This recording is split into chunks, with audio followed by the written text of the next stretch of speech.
Well, hey there, this is Patty at Parkland RV Center in Leadington, Missouri. I'm here today to do the virtual walkthrough of your 2025 Cruiser RV A-32DQ Avenir with Trey, one of our PDI technicians. All right, we're gonna start up here at the front. This is your automated tongue jack. It's got two switches. It's got one for the light. O means off. I is gonna turn your light on for hooking up and disconnecting in the dark. You've got your next button over here, which has got an up arrow and a down arrow. Up is going to lower the front of the unit down. If you press down, it's going to raise the tongue up for hooking and disconnecting. Down below that, you've got your 7-way, which is going to hook to the truck, and that's going to provide you with your brake lights, your turn signals, and your running lights, and it's also going to charge the battery. Down below that, you've got your two tow chains that are going to connect to the vehicle to give you a secure connection, and then you've got this little cable here is your emergency breakaway cable. That's going to connect to the vehicle if for whatever reason your unit comes unhooked from the truck. That's going to tug on your emergency brake box, and that's going to lock up the brakes so this thing doesn't go rolling back down the highway. Behind that, you've got your two 20-pound propane cylinders. They are fed into the unit with a even flow regulator. This black knob up here indicates which bottle is pulling propane. It turns green when it is showing propane, and it'll turn red when that bottle is empty or it is no longer drawing propane. All you got to do is open up the other bottle, flip the lever over, it'll start drawing from the other one, so you can take this one off or whichever one's empty and go to the fill station and either get it filled or replaced. Behind that is your 12-volt Marine RV battery, which is underneath this nice box and protector. That's going to keep the elements off your battery and keep the corrosion levels down. We're going to come over here to the side of the unit. You've got a couple stickers here that have important information. You've got your tire and loading information, which is going to tell you the PSI of the tires that it should be at, which is 65. With the cold weather, anywhere between 60 and 65 is going to be all right. When I PDI'd it, they're sitting around 62, but that should be all right. That's going to be all right. Like I said, you've got 60 to 65 wiggle room. Down below that, you've got your cargo capacity, all of the good weights, all the stuff, what your tanks are going to be full, what they weigh. Below that, you've got your manufacturer sticker, which is going to have the VIN number, the model number when it was created. Behind here, you've got your first side compartment door that does go all the way across to the other side. We'll get to the other door when we get to the other side. You've got two lights, one on each side. It's got an always on option. The middle option is going to be off, and then you've got your motion control light, which means whenever this door is open, that light will kick on. Inside here, you do have your outside sprayer, which has a male end, which will fit into the outside spray port. It's pressurized, so as long as you have your water pump on or you're connected to city water, as soon as you make that connection in, you'll feel this hose pressurize and fill with water. You do have inside here, you do have your 50 amp 36-foot shore cord that's going to plug into your unit to provide you power wherever you're staying at. The locks on here are going to be your 751 key. They're going to come on the keychain. It's going to be the only key on your keychain that doesn't have a purple head or a gray head on it. It's going to be just an all metal key. Down below that, you've got one of 4 stabilizer jacks. It takes a 3/4 inch socket. You can use a low power drill if you want, or you can use the included manual crank handle that's underneath the bed in the master bedroom. These are not for lifting and leveling the unit though. You do not want to use these to raise the unit off the ground and get a good level. These are for stabilizing only to keep it from rocking back and forth when you're walking around in it. Behind us here, down here on the ground, you do have your black tank and your gray tank valves. The black tank is going to be this one here. Your gray tank is going to be this shiny metal one here. So what these are, this is going to drain your bathroom water, your toilet, your bio waste, and then this one here is going to drain your shower and bathroom sink. So you're going to want to pull this one first, or no, sorry, black one first. I had the other way around. So you pull your black one first, let all that nasty toilet water come out, and then you tug on your gray one, and that'll help kind of clean out your sewer connection. You do have a cap that'll fit over there when you're not in use, when you're traveling. It just locks in place. We're going to come over here to the tires. So the tires have been checked. Like I said with the sticker, the PSI is running around 62, 63. And the lugs on it have been torqued to 100 foot-pounds. As per the sticker and as per the user's manual. You have 2 tires on each side, 2 on this side, 2 on that side, and then you have a spare on the back. The spare on the back has also been checked PSI, and that is pushing around 64. And the lugs that are holding that onto the farrier do not have to be torqued to that 100 foot-pounds. They just have to be wrench tight to keep that tire from going anywhere. You do have another drain valve back here. This is going to be your kitchen sink or your galley tank drain. So this is what you're going to pull whenever you're done with your kitchen sink. You'll just give this a tug. You'll put your hose here from this to whatever proper dumping station, give this a tug, and that'll drain your galley tank out. You do have a Suburban Insta-Heat hot water heater. So it's got a switch here. O is off, I is ignition. You've got your fuse here, which I always just put it in good practice to always make sure it's good and tight before you turn this on. You turn this on, your panel in there by the control panel will light up with the power button, and we can go more over that when we get in there. I'm gonna go ahead and turn it on so I can show you what that panel looks like. So back here you have 4 different ports. Up here you've got your city water connection. That, if you hear that, that just turned on. What that's doing is that's heating up to make sure it didn't freeze. So you have your city water connection here. This is where you're gonna hook your hose and regulator up to. That way you don't have to use your fresh tank or your water pump. As long as you're hooked up to this and the water source is on, you won't have to use your fresh tank, and you do not have to turn your water pump on. This will supply water to all of your lines. This is that outside sprayer port that we mentioned with the one that's in the front side compartment. You'll push back on this ring here. You'll fit that little male connection in there. It'll create a nice lock. This will slide forward. You give it a gentle tug to make sure it's not going to go anywhere. And like I said, as long as you have your water pump on or your city water connection is on, you'll immediately feel this pressurized and you'll be able to use your outside sprayer.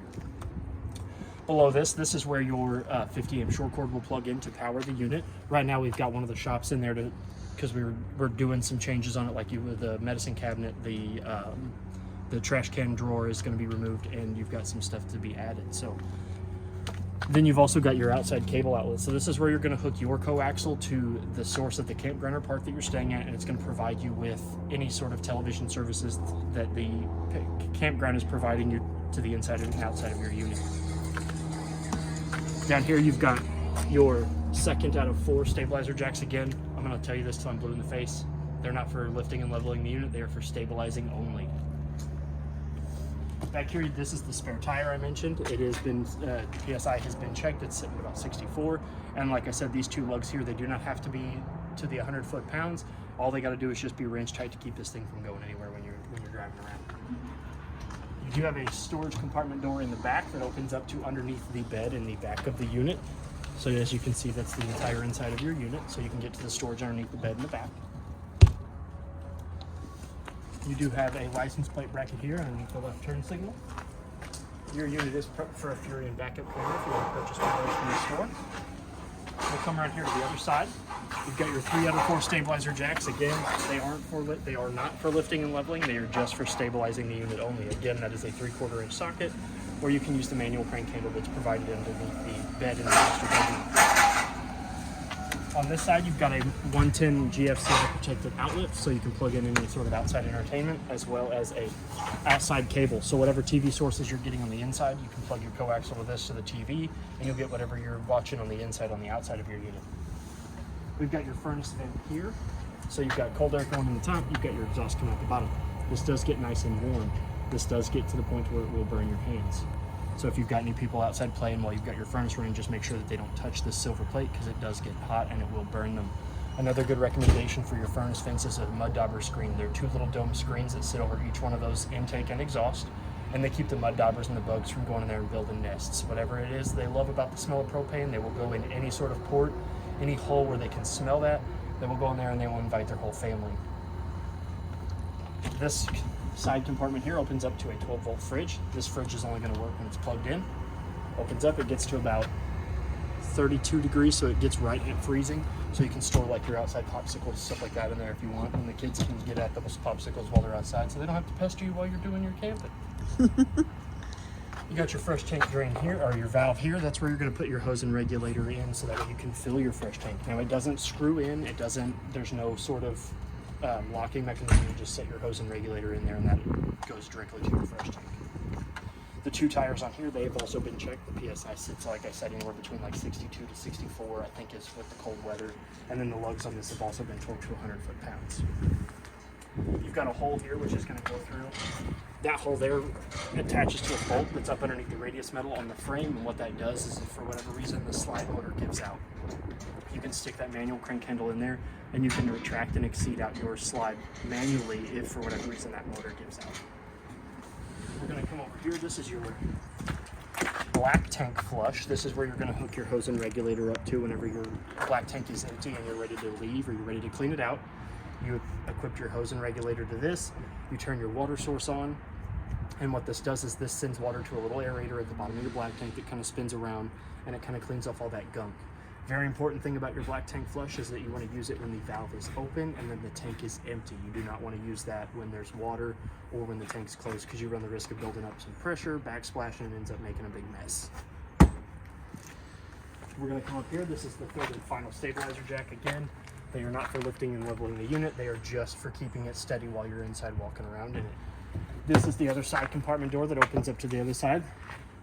As you can see, this one's got all the good stuff in it though. This is your battery disconnect. So if you want to cut the juice from your battery, you flip this little knob here and it cuts the juice from your battery. You've got a awning button here that'll operate your awning when you're outside of the unit.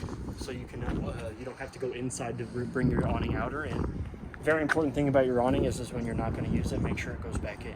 We'll get to that when we get inside and I'll show you the other awning button. Beside that is your solar controller. That's going to tell you the voltage that the converter's putting out. It's going to tell you the voltage that the solar panels are putting into the converter, and it's going to tell you the temperature of the solar panels on the roof. Down below that, you do have a tire links prep system, which if you do wish to purchase that, there's a little device that'll plug into that and it'll help you with your TPMS sensors. You do have another one of the lights there, which is going to have 3 functions. It's got always off, always on, and then again the motion control. So that way whenever this door opens and it senses motion or light, it'll kick that light on. And like I said, underneath the master bed here, you do have your manual crank handle. That's going to be the manual crank handle for not only the slide, but also the 3/4 inch stabilizer jacks. And again, any lock that you see with these thumb latch locks, that's going to be your 751 key. That's going to be the only all metal key on your keychain. So we're going to come to the inside first, but before we go inside, I'm going to show you how to operate the stairs. So we're going to open the door all the way up. We're going to bring the stairs all the way up. So I'm going to put it into travel position and then we're going to go from there. So this is what your door and handle should look like when you're ready to travel down the road with it. So when you reach your destination, you're going to lift up on the handle. You're going to spin it outwards. That's going to give you your ease of access handle. We're going to open the door. We're going to make sure that the door is open all the way up to the side of the unit, because that prevents any damage to the side of the door frame when you're raising and lowering your steps in and out. Next thing we're going to do is we're going to grab hold of this little blue lever here. We're going to pull towards the door and we're going to lower down. You can grab from this handle, you can grab from anywhere that's going to be comfortable for you. The next thing we're going to do is we're going to make sure that this black plate here is as flush to the silver threshold as you can get. That's going to prevent any sort of damage to the bottom of the door frame, and it's going to give you a nice level ground for your steps to lay down on. If for whatever reason it's not flush to the silver threshold, you can come down here to the 2 silver tabs on the back of the stair legs, and those are going to, you push in on them, and those are going to let you manually articulate the length of these feet here. Each one has about 15 to 18 points of articulation, so that way whatever sort of incline that you're parked on, your legs can accommodate for that. But you do want to make sure that it is flush, and then it is flush. Now we can go inside the unit. So once we step inside the unit, we've got a couple things to look at. You do have your fire extinguisher there right by the door in case of an emergency inside or outside. This is the box that's going to have your medicine cabinet in it that they're going to install when we're done here. We've got your control panel here, and you've got 6 buttons inside that white square, which is going to be your battery button, which if we press that, it's going to show that it's pushing out more than 12.3. It's going to show you that it's pushing out more than 12.3 for as long as that it is plugged in. If you want an accurate battery reading, you unplug it from the shore cord, and then you press this button here when the battery disconnect is on, and it's going to show you the accurate reading of your battery level. Below that, you've got your black tank 1. It should read empty. You've got your black tank 2, which is going to read empty, and black tank 2, your control panel is prepped for a black tank 2, but the unit does not have a black tank 2. So black tank 2 is one that you won't use. You have your fresh tank, which is going to show you the level of your fresh tank, which it's reading empty, and that's going to read off of the 1/3, 2/3 full. All of these tanks are going to read off of this side, and your battery reads off this side. Your gray tank, which is going to be your bathroom shower and your bathroom sink. And then your auxiliary, which is your galley, which is your kitchen sink, which is the one that's right here. It's got its own separate tank. This next set of buttons here, you've got 2. You've got your blue illuminated water pump button, which once your water pump button is turned on, that will illuminate. That is showing you that your water pump is attempting to prime and then siphon from the fresh tank to all of the water fixtures in your unit. When it is off, the light will go off and that switch will remain blue. The next switch down here is your awning light. That's going to turn on the strip of LEDs that runs along the length of the tube of your awning.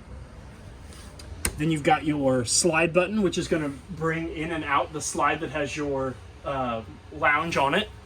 And then you've got your awning button, which if we hit the extrude button, it's going to send your awning out. Now, so the awning is one of the most expensive repairs that you have on your unit. So it's very important that when you've got your awning out, if you're not going to use it, you bring it all the way back in. It takes seconds for this to go all the way back out, and it takes seconds for it to come all the way back in. Hopefully I can get it all the way out so I can show you. And you always want to make sure there's nothing in the way when you're putting it out. Yes. Which it looks like one of the pivot arms is down, so. Am I gonna? I got plenty of room. Yeah, you're good. Okay, so as you can see, you do have a pitch in your awning. You can see that it kind of goes lower towards the front end of the unit. So that is because the two bottom arms on your awning have a pivot point, or a pitch point. And yeah, so this one's actually a little further in. See, and all I did to fix that was I undid this little screw here, and I can slide that arm in and out. And what that does is that creates a pitch point in your awning, so where if the rain's coming this way, you can have it drain off the front, you can have it drain off the back, or if the sun's coming in, you can have it more shade in the front, more shade in the back, or you can do them both at the same time to give it a steeper pitch altogether if the sun or the rain's coming in from the front of the unit. So that way you can better protect yourself. The only major thing is when you're done and you're ready, you do not want to alter those. You just want to be able to put them back. You don't have to worry about them because you don't have to readjust these when you put your awning back in. You can just bring your awning back in, which is the important part. You always want to bring your awning back in when you're not using it. So you want to make sure that you've got it straight when you put it Yes. back in. And the next thing is if you can see how I've got the skirt hanging down, you do want to make sure that skirt is as parallel to the not parallel, perpendicular to the canvas of the awning as much as you can, because that's hanging straight up and down. Mm-hmm. That's going to provide you with the most slack in your awning canvas, so that way you don't have to worry about it being too tight or too loose, and then that skirt is going to be able to do its job more effectively. So I'm going to go ahead and bring this awning back in. And you always want to make sure that you let go of sending it out when that skirt is straight up and down, because if you hold the go out button, it will cycle itself back up the other way, and that'll do damage to your awning. You always want to make sure that your awning's canvas is going in at the top, not at the bottom of the tube. Okay, so now that your awning's all the way in and we're done with this control panel, we can move on to this. So this is your Suburban InstaHeat control panel. So when I flip that button on the inside of the water heater outside on, it turned this little blue power button on. So to turn your Suburban InstaHeat on, you're going to tap that. All four of the buttons are going to illuminate, and it's going to tell you right now it's defrosting. See, now it's output temperature is at 37 degrees, 35. It is cold out here and there's no water in the unit. So it is going to read that the output temp is 30 and it's dropping. The set temperature is what your desired temperature is. And then you can change it from Celsius to Fahrenheit. Now, an important thing is when you're using your hot water heater, you've got water in your fresh tank, or you're using the city water, and you're drawing hot water from inside the unit.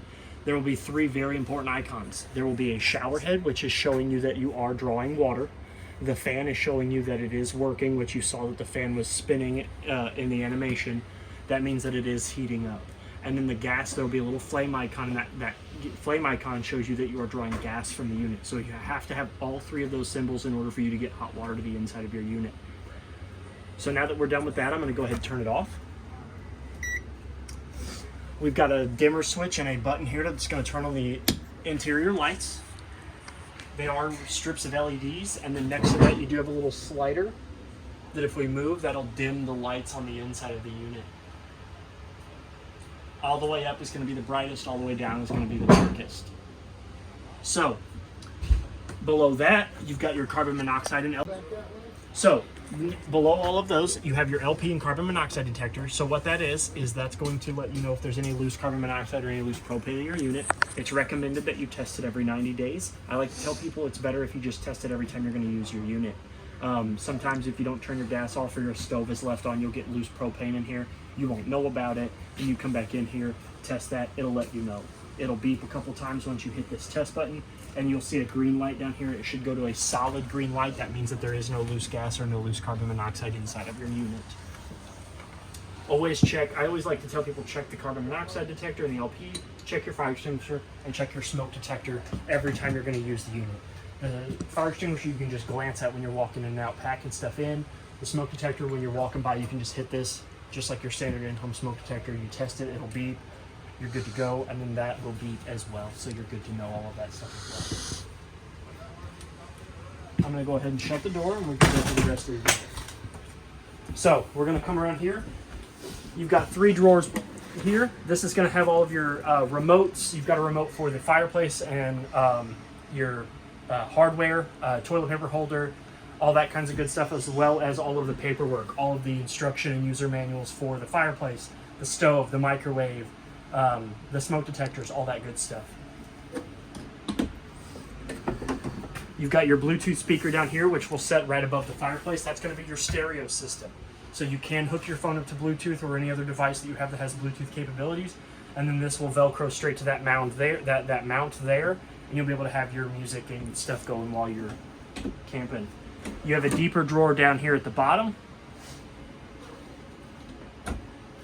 Beside that, you've got access to storage underneath your sink, as well as behind that panel there. That is how you get to your water pump for winterizing and de-winterizing the unit, or you can just bring it back to us here. Cabinet space up here. These are your bump stops, which I will put in before we, once this video is done. These will sit on these will buckle into the sides of your bumper on the back side. A lot of people like to store their sewer tubes there if they fit, like their sewer hoses. So these are just friction. They'll just clip in, and you can just hit them with a rubber mallet or your hand, and they will seat in there very nicely. Ninja kick. Ninja kick. You have a Greystone spin top microwave, just like the microwaves in your home. It's got all the same functions and features. You've got your light and vent for the top of your range here. So you've got your light, which will allow you to cook in the light, and so you're not sitting here cooking in the dark. And then your vent fan to siphon up all that smoke and grease and stuff like that when you're cooking. So this glass top here, this is just for travel and more counter space. If you're ready to use your stove, you do need to lift this up. This does get hot, but it doesn't get hot enough to cook if you leave your burners on while this is down. And it'll eventually, it's tempered and it's temperature controlled, but it will shatter if you do not lift this up when you're using the burners. So, to light your oven, you're gonna turn a knob here to light. You're gonna push in, you're gonna turn it, and then you're gonna turn your sparker. That's gonna turn your burners on. These 3 center knobs here for each one of your burners. Once it's on, you can let it go. I always recommend holding it in for about 3 to 5 seconds after it gets lit, so that way enough gas gets out so it stays lit. Your oven does the same thing, so your oven is a match lit oven. So you do have to have, I recommend like one of the long kitchen stick lighters. So what you're gonna do is you're gonna pull the oven door down, you're gonna turn this knob, you're gonna push in, you're gonna turn it to pilot on, and then you'll see a little ceramic white tube down in there that's got like a little metal L bracket coming out of it. It's on this side over here. You're gonna hit that light. in there. Yep. Right there. Yep, you're gonna take your stick lighter and you're gonna put the end of it to that. While you've got this on pilot light, you're gonna flip your lighter on, and that flame should catch that burner, that pilot light, and it should light your pilot light. It doesn't. You got to push it to pilot, and you got to hold it down. Yep. You got to push it and hold it, and then you got to click that starter. But it doesn't come whooshing out. It doesn't come. It just lights up, and then hold it for about 3 to 5 seconds, and then adjust it to your temperature, and you should be good to go from there.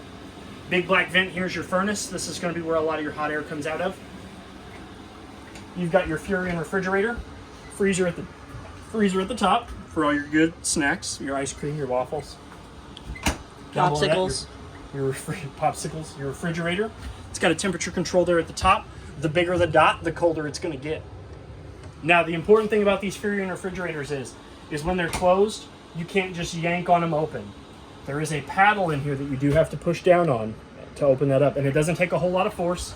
And this is just a thin piece of plastic locking mechanism. So same for the freezer. Same for the freezer. So don't eat. It makes a squeaky sound too. So don't jam your hand down on this, and don't try to wrench your refrigerator open. Just bad things will happen. because if this breaks, you'll have to get a whole new one, and then you won't be able to lock your refrigerator. Down below that, you've got your circuit breaker slash fuse panel. Your fuse panel does light up when a fuse is blown. There's a red LED that will illuminate along the next side of them. They are all labeled. And then the most important one that you're going to be using in your breaker box is going to be this 15 amp one right here. This is your GFCI. Nope, sorry, this is your GFCI, this one here. If any of your outlets that are GFCI protected aren't working, make sure that this isn't off. That's how you're going to test that, or at the master outlet in the bathroom. Beside the refrigerator, you do have storage up here. Plenty of storage here. And I know this says pull out trash can, but this is going to be turned into a shelf for you as well with storage, and this will be on a hinged door. Inside the back bedroom here, you have a large bed, which is nice. I really like this. Queen bed. Your mounting bracket for your television is going to go here. This is a TV back. This is a backward wall, so you can mount your TV straight to this wall. You've got your coaxial port here and your 110 to plug your television in. Whatever TV sources that your master coaxial is allowing you to watch, that's what you can get back here as well. So if you're wanting like basic antenna, which I think this gets like 14, 15 channels. I think I got 42, didn't I? 42, yeah, that's right. 42. If you're getting antenna in there, you will only get antenna out here. Same for the cable and satellite. If you're getting if you've got your coaxial in cable and satellite mode out there, you'll only get it in here as well. You do have furnace vent down here in the corner. That back compartment is what is underneath the bed. So that's the storage underneath the bed. You've got two pull-out drawers here.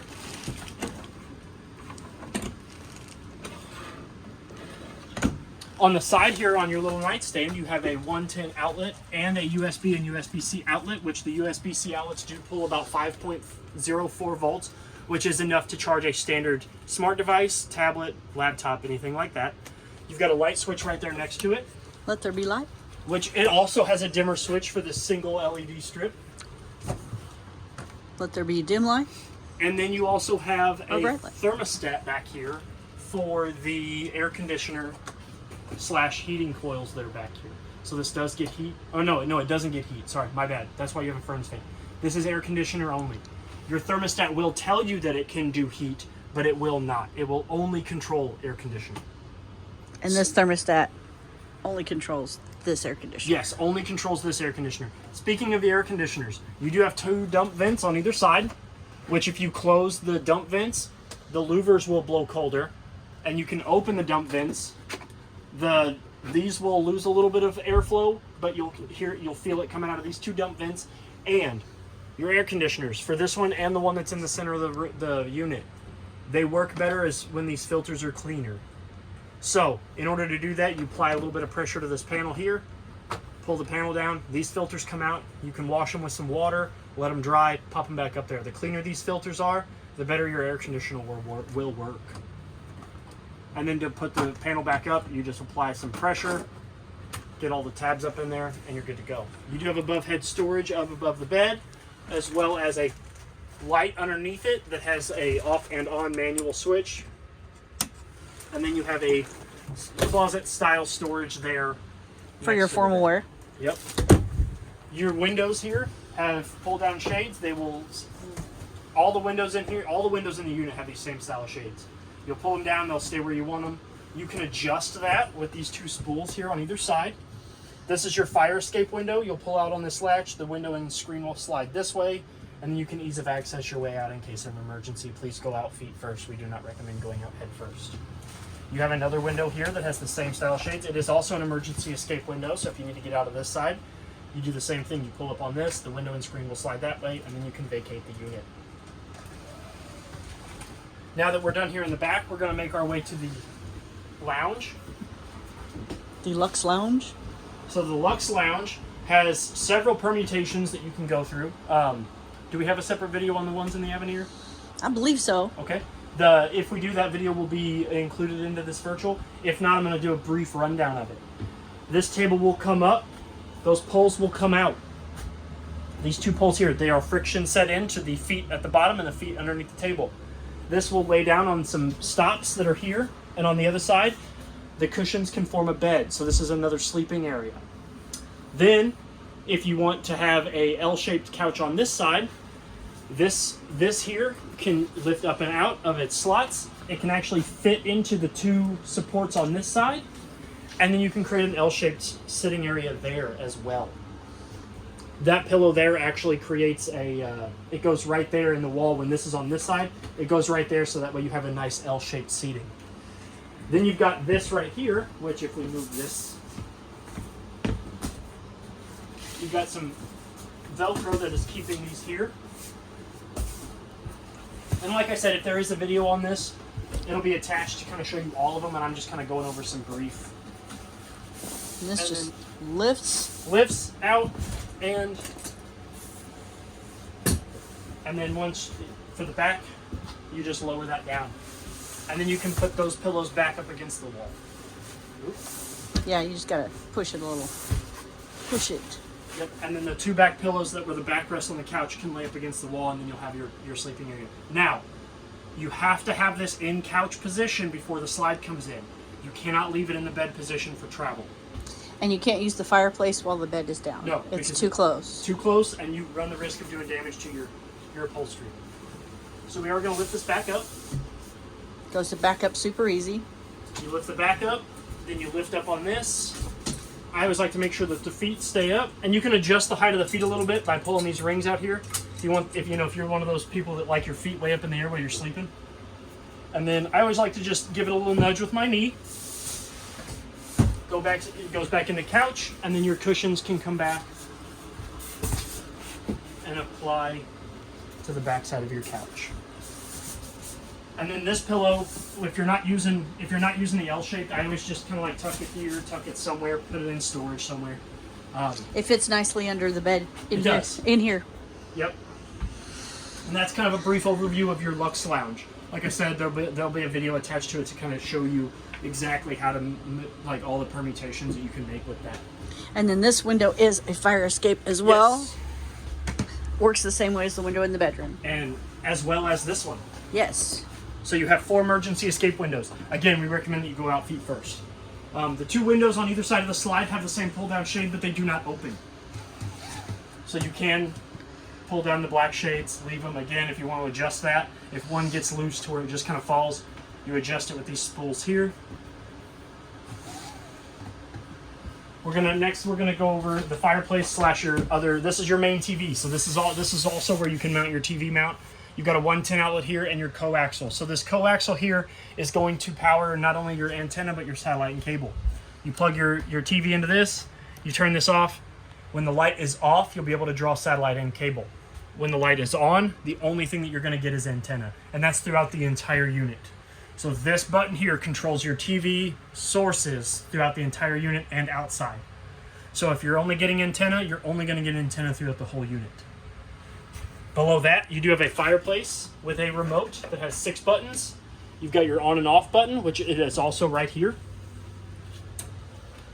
You've got your Celsius to Fahrenheit, which if you're a Celsius person, you can hit that, and it'll adjust your temperature to Celsius.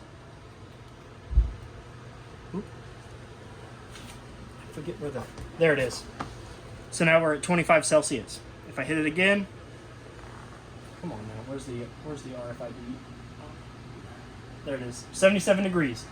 Next button down here is going to be your flame button. If we touch that, it's going to adjust the brightness of your flames. You've got your temperature control, your temperature increase, and your temperature decrease buttons here, which you can also cycle if you hit this thermostat button here. And then you've got your timer button, which your timer button here is going to allow this to kick on and kick off at intervals of 30 minutes and then 1 hour intervals up to 9 hours. So it'll run 9 hours and then shut off for 9 hours, and then run for 9 hours and shut off for 9 hours. And so forth and so on for every hour up to that point. We're going to go ahead and turn that back off. I like to stick the remote up here.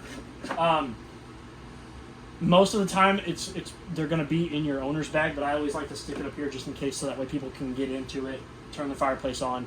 This is an electric fireplace, so it does not use the propane like your furnace does, so this is a good alternative. You know, you get it nice, good, and warm in here, you turn that on, let this get nice, good, and warm, and this does provide enough heat to keep this whole thing warm if you don't want to use all of your propane. So, but you need to run your propane to keep your tanks warm. yes, to keep your tanks warm. You do have your thermostat here that's going to control the main part of the unit, which is going to be the living quarters, the kitchen / the bedroom. So to wake it up, we're going to hit this center button here. It's going to illuminate. We've got several modes. So we're going to start with off. Cool is going to be your AC. Heat is going to be your furnace. Cool and heat is going to be a derivative of both. So if you set it to one temperature, it will stay that temperature. If it gets colder than that, the heat will kick on. If it gets warmer than that, the AC will kick on, and it'll fluctuate at that temperature. Then you've got dry heat, which is like a dehumidified heat, so you're not getting all that moisture in the air. Dry cool. And then you've got your we're gonna take it back to heat. And then when you're ready to select, you can turn this dial here, and then the little number that says set to whatever, that is your output temperature. So we want to set it to 77. So it's going to get to 77 in here. To stop that, we'll click it again. And then if there's anything else but heat on, it'll give you a second option, which is your fans. So you've got high, low, high auto, and low auto. So I really like to recommend to people never use low. Low at all. No low auto. Low auto and low, they produce cold, but it doesn't allow your compressor to output all of that cold at one time, and that runs the risk of freezing up your compressor on the top of your air conditioner, and it's just bad news. So either use high or high auto. If you're having your AC on and you need it on low, it's probably you can just set it to high. Just set it to high auto. That way your compressor and your fan will kick on and off when it is needed. If you leave it on high, it's just going to constantly run. Which isn't good. Which isn't good. Next, we're going to come into your bathroom. There is a light switch here that's going to turn on the 2 lights above my head. You do have an air conditioner louver in the ceiling, as well as a wall-mounted towel storage / towel drying rack. You have a 2-portion valve toilet, which if we lift the lid up right now, that's antifreeze to keep the seal moisturized. It helps lubricates that so it doesn't get all crusty and dry rotted. It is a 2-portion valve. If we put your foot barely on the valve, it will fill the bowl without opening the valve. And then if you floor it, all of that stuff in the bowl then goes to your black tank where it belongs. There is a do not use sign on it. That'll be removed when you come to pick it up. That's just showing people, hey, don't come in here and mess with this. You do have a mirror, which I do believe is going to be replaced with a medicine cabinet. That was that big box in the doorway. Your new shower head that's going to be put on for you. This is your master GFCI outlet. This is going to be the one that you're going to come and test first if any of your GFCI outlets are not working. You come and you hit that reset button and a green light will show up here and you'll be able to use your outlets again. If it doesn't, then you go to your circuit breaker and you make sure that 15 amp breaker is not thrown. You do have a faucet here with hot on the left and cold on the right, as well as a sink with a stopper. The stopper just sits down in the sink like so. You do have storage underneath the sink, as well as access to the P-trap. So that way if you're like me and one of your wedding ring goes down the sink, you don't have to fret and tear the whole water line apart. You can just reach down there and grab it. And then your shower. You do have a vent above your shower. There is no fan because it is right next to the shower. So you do have a vent in case things get steamy. You crank that valve just a little bit, and that's going to open up your vent. Now, there is not a vent guard over that, which is something that you can put on this, but it's not currently on there. So if you do want to open that up, just make sure it's not raining. I guess if you're in the shower, I guess it really doesn't matter. I was going to say, you're already wet. Your doors will meet in the middle. They do not go all the way to one side or the other. They meet in the middle, and you do have a silicone travel lock here. So you will make sure when you're in travel position that this is around the knobs, just like that. That's going to keep your doors from slamming and banging into each other when you're traveling down the road.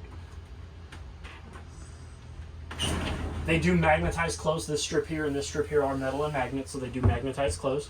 Now that we're done in here, one thing I did want to go over is each one of these lights are manual. So if you didn't want one light on, you can turn it off, and one light or the other will be on. But they do both have to be in the on position for this switch to work. Now that we're done in here, we'll go into the master bedroom. You do have a lock on your bathroom door. It is just a standard knob. So inside the master bedroom, you've got a 60 by 80 queen bed.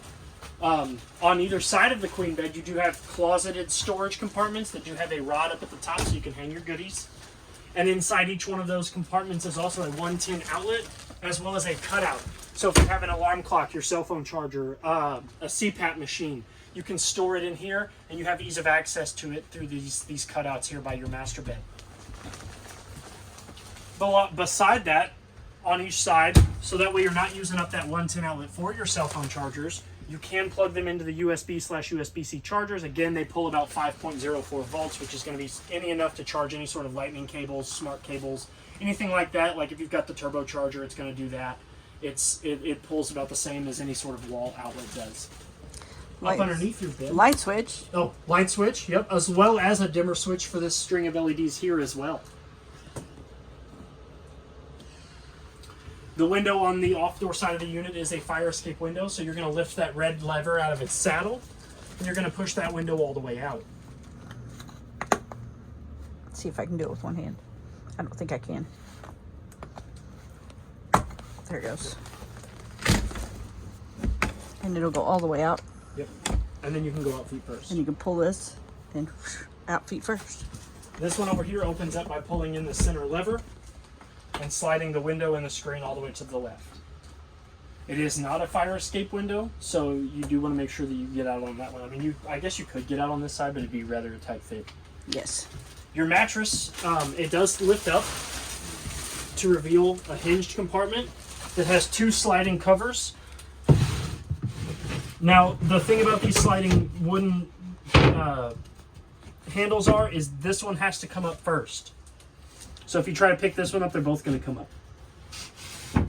Because that one has that little piece of wood there. So they are tongue and groove. That does open up to the storage underneath, which you can get to without having to get there. So that's where you can store like your extra blankets and stuff like that. The cushion for the Lux Lounge. And then up underneath the bed, up underneath the storage compartment up here, you do have another manual light. You have a closet space over here. More storage space. The top part is uncovered, so you can put like a small TV up there if you want like a monitor or something like that. But as for TVs, this right here, this wall here is also your mounting bracketed location, so it is a reinforced wall, so you can put your TV mount there, plug your TV into the 110 outlet here, as well as the coaxial cord into here. And again, this and the one in the bedroom are all controlled by the one in the living room. So if you're getting antenna to that one, you will only get antenna to this one and the one in the back bedroom as well. Again, the window shades are controlled by the spools. You do have 2 AC louvers here, a furnace vent down here. I think it's on that side of the bed, but you do have a furnace vent somewhere here. Maybe it's over here. Yeah, it's in the floor down here underneath the storage. So you do get heat and air into here. I think that pretty much covers everything over the PDI stuff and the virtual of your unit, other than the trash bin being changed, the medicine cabinet being put in, and the shower head being put in. If you have any other questions or concerns, you feel free to reach out to me. My name is Trey here at Parkland RV. Happy camping and good luck. Thank you.